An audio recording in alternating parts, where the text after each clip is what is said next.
अध्यक्ष म्हणून लाभलेले आदरणीय श्रद्धेय परमपूजनीय आचार्य प्रवर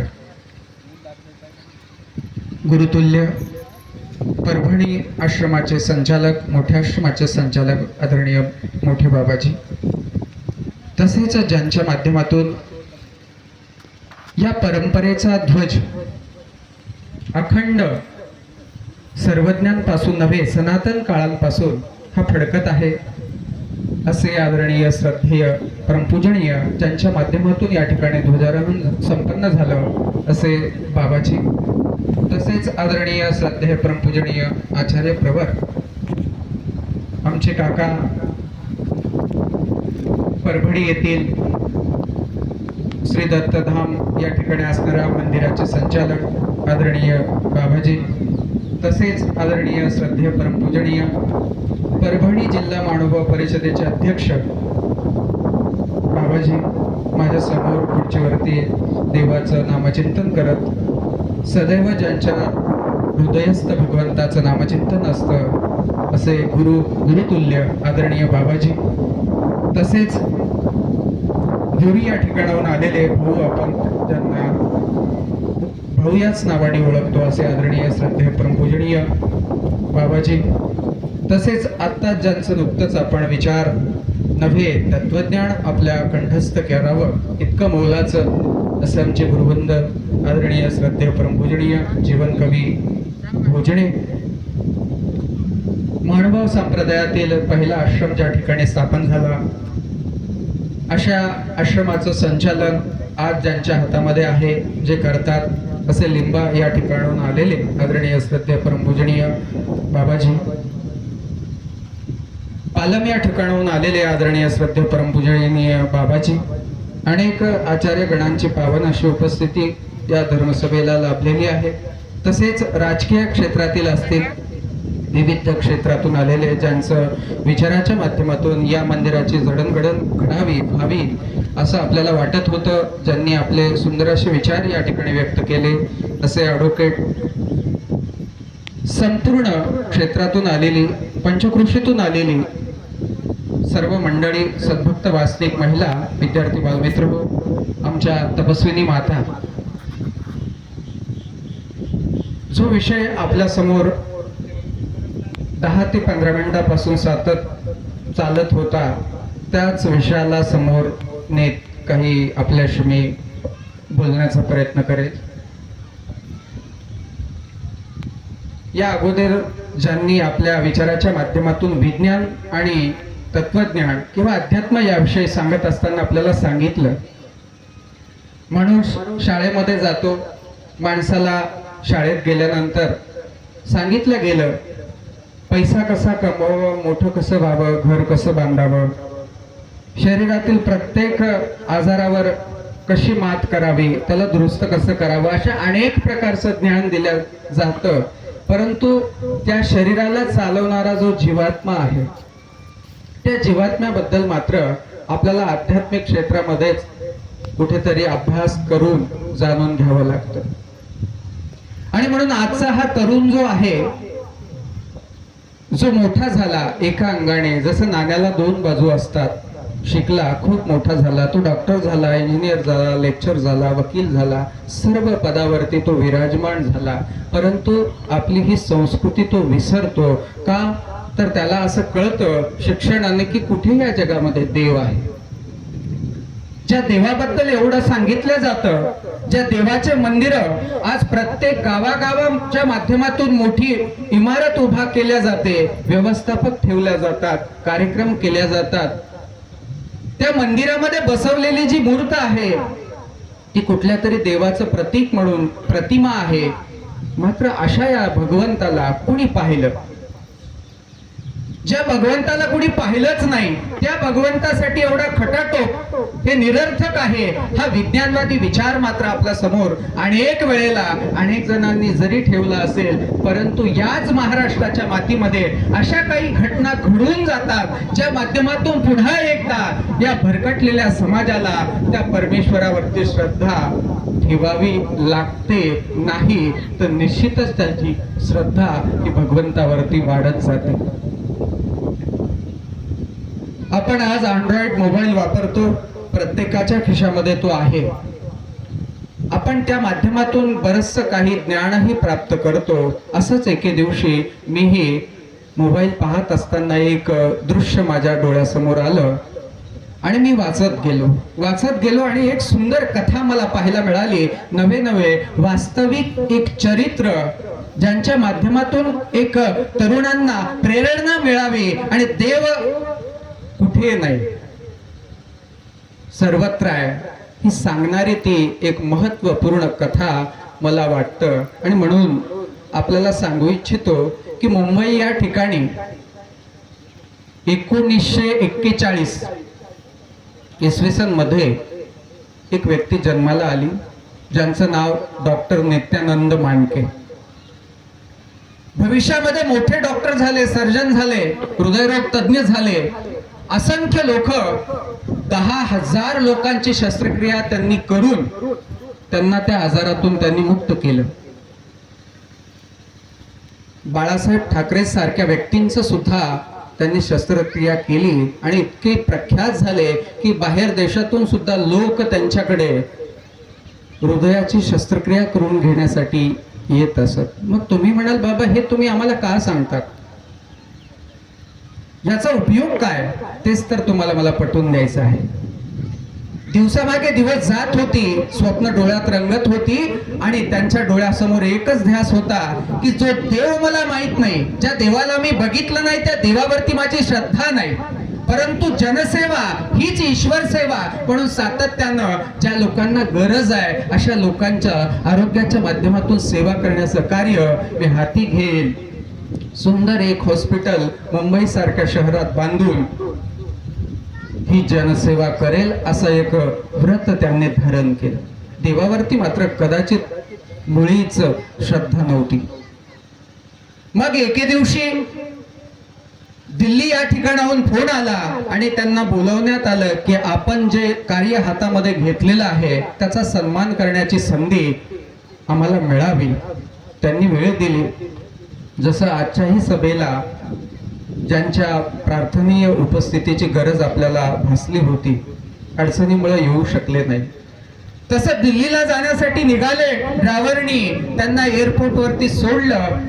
ज्या फ्लाईटनं जायचं होतं ती फ्लाईट रद्द झाली. विचार करतात आता दिल्लीला जायचं आहे, महत्वाचा विषय आहे, गेलं पाहिजे, त्या माध्यमातून अनेक गरिबांचे भलं होईल. मात्र फ्लाईट रद्द झाली. काय करावं, पुन्हा विचार केला, ड्रायव्हरला बोलून द्यावं. तोपर्यंत ड्रायव्हरही निघून गेला. आता स्वतःच ठरवलं आपणच स्वतः गाडीचं चालक व्हावं, स्वतः गाडीची ड्रायव्हिंग करावी आणि दिल्लीच्या दिशेने ते नित्यानंद मांडके नावाचे जे काही डॉक्टर आहेत निघाले. बराचसा प्रवास चालू झाला. आकाशामध्ये अचानक मेघ दाटून आले, विजांचा कडकडाट होऊ लागला, मुसळधार पाऊस पाहता पाहता वर्षवू लागला आणि जिकडे तिकडे पाऊसच. मुसळधार धारा जणू काही पडतायत, रस्ता सापडेना. अशा वेळेला लक्षात आलं बराचसा वेळ आपण प्रवास करून चुकीच्या रस्त्यावरती निघालेलो आहोत. प्रवास बराच दूरपर्यंत झाला पण रस्ता चुकला. या ठिकाणी मलाही वाटतं की आपणही कधी कधी चुकीच्या रस्त्याने प्रवास करत असतो आणि म्हणून जे साध्य आहे आपलं, जिथे आपल्याला जायचं आहे तिथपर्यंत आपण पोहोचू शकत नाही. मात्र भगवंतांनीच हा प्रसंग जणू घडून आणला असेल. आता मध्यरात्र झाली होती, विजांचा कडकडाट चालूच होता, पाऊसही धो-धो पडत होता. अशा वेळेला आधाराची गरज इतक्या मोठ्या डॉक्टरांना जाणवली आणि विचार करतायत कुठेतरी आपण आता रात्रभर निवांत विसावा घेण्यासाठी जागा शोधली पाहिजे. रोडच्या बाजूला गाडी लावली, आजूबाजूला पाहताय चमत्कारी वीज, कुठेतरी एका बाजूला झोपडी आणि त्या झोपडीमध्ये कुणीतरी आहे याची जाणीव करून देते. गाडीचा दरवाजा उघडला, झोपडीच्या दारापर्यंत पोहोचले. कसलं दार, ताटवा उघडला, आतमध्ये गेले आणि घरामध्ये एक महिला आपल्या मुलाला पाळण्यामध्ये टाकून देवाच्या समोर हात जोडून देवाला प्रार्थना करत होती. डोळ्यात अश्रू होते, रडत होती आणि त्या देवासमोर एकच गाराणं करत होती की माझ्या बाळाचं भलं कर.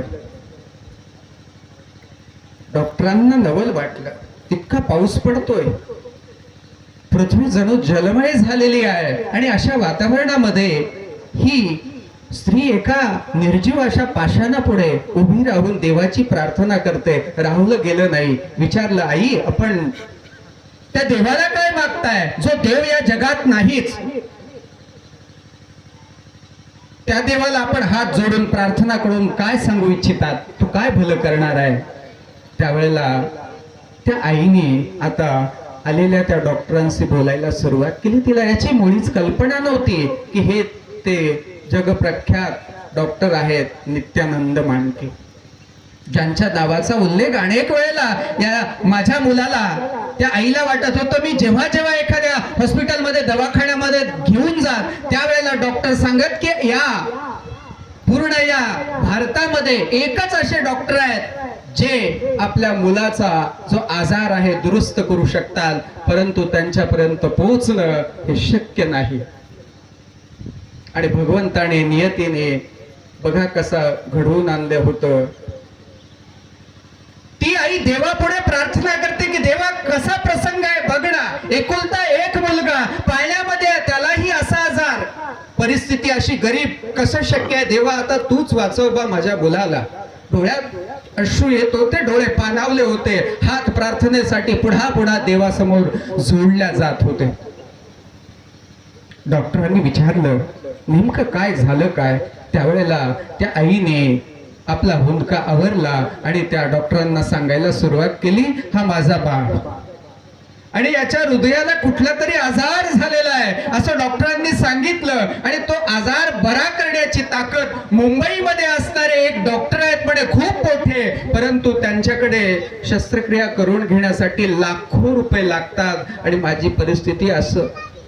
कोण वाचवणार मग माझ्या मुलाला? म्हणून ज्याचं कुणीच नसतं त्याचा देव असतो. म्हणून या देवासमोर देवाला हात जोडून प्रार्थना करते, देवा राग माझ्या मुलाचा आता रक्षण करणारा तूच आहेस. आणि म्हणून पुन्हा पुन्हा डोळ्यात अश्रू आणून हात जोडून रडणारी आई त्या देवाला प्रार्थना करत होती. हे वाक्य त्या डॉक्टरांनी ऐकता क्षणी पायाखालची जमीन सरकली.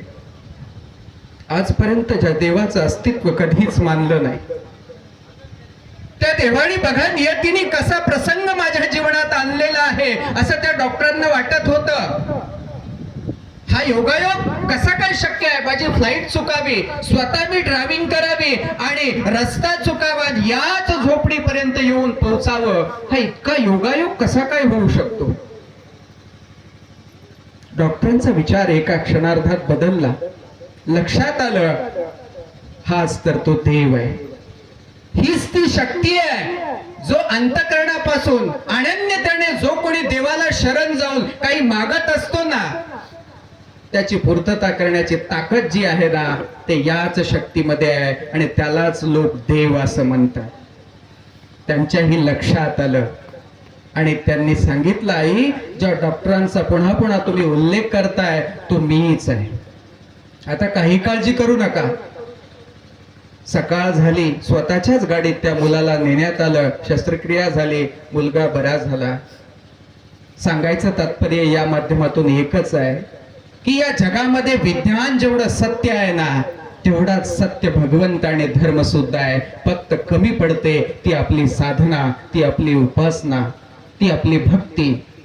आणि म्हणून ही भक्ती, साधना, उपासना आपली वाढवण्याचं कार्य मंदिर करत असतं आणि त्या मंदिराच्या माध्यमातून हा विचार नेहमी आपल्याला संतांच्या माध्यमातून, कीर्तन प्रवचनाच्या माध्यमातून, पोथीच्या माध्यमातून दिल्या जात असतो. आणि म्हणून मंदिराचा आणि मंदिराचा वर्धापन दिन हा करण्याचा अत्यंत गरजेचं आहे, महत्वाचं आहे. असे अनेक प्रसंग सांगण्यासारखे आहेत. आणि म्हणून आमच्या सर्वज्ञांनी फार सुंदर एका ठिकाणी सांगितलं, ज्या ठिकाणी आपण पापाचं प्रायचित्त करण्यासाठी जात असतो ती जागा म्हणजे मंदिर. जे पाप कर्म आपल्याकडून केल्या जातात, चुकीची कर्म होतात, जिथे जाऊन फेडल्या जातात ती जागा म्हणजे मंदिर. स्वामी म्हणतात अन्यत्र केलेली क्रिया ही वाराणसी या ठिकाणी जाऊन फेडल्या जाते, परंतु वाराणसी मध्ये केलेलं जे काही पाप आहे, इतरत्र केलेलं पाप फेडण्याची जागा वाराणसी सांगितली, मग वाराणसी मध्येच येऊन केलेलं पाप कुठे फेडा? याविषयी अजून एका ठिकाणी असं पाहायला मिळतं की अन्य क्षेत्रे कृतम कर्म पुण्यक्षेत्रे विनश्यती, पुण्यक्षेत्रे कृतम कर्म वज्रलेपो भविष्यती. अन्य ठिकाणी केलेलं कर्म हे पुण्यक्षेत्र म्हणजे मंदिराच्या पावन अशा भूमीमध्ये जाऊन त्या पापाचं प्रायचित्त केल्या जातं, देवाच्या चरणावरती